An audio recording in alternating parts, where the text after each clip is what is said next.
Step by Step.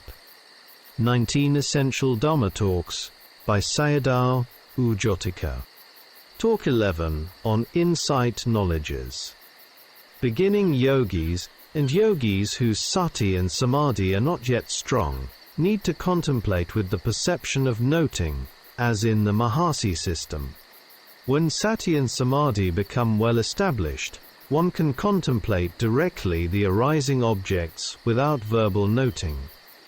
However, with refined objects and insufficient mindfulness, the yogi may slip into torpor. Therefore, it is important to contemplate whatever phenomena arise, not only defilements such as greed, lobha, and anger, dosa. Contemplating refined objects incorrectly leads to wrong view and delusion. For example, merely hearing a sound without contemplation becomes wrong view. Not contemplating it becomes delusion. At the knowledge of rise and fall, anicca is known in an inclusive way. When dissolutions are seen clearly in sections, this is bhanga-gnana. It is no longer like the earlier crumbling or collapsing experience, such as sesame seeds bursting in a hot pan, as explained previously in Talk 10.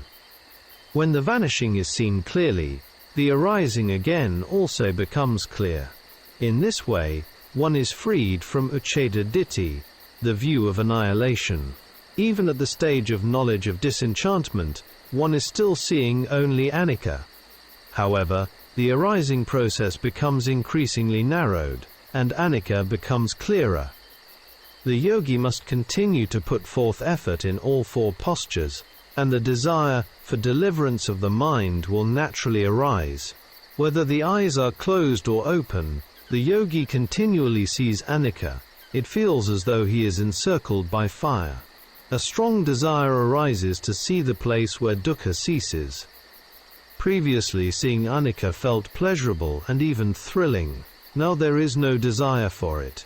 Instead, there is a wish to be freed from anicca itself. A change in knowledge is a change in the nature of the mind. In reality, the entire process of knowledge is itself anicca. Mogok Sayadaw repeatedly warned practitioners not to take pleasure in these experiences, because attachment to them can block realization. Whatever is occurring here is still only anicca and still dukkha. Path knowledge has not yet arisen. Insight can still fall back at this stage. For example, when one stops practicing due to weariness or discouragement. Therefore, the yogi must apply continuous effort, like a person rubbing two pieces of bamboo together until fire appears.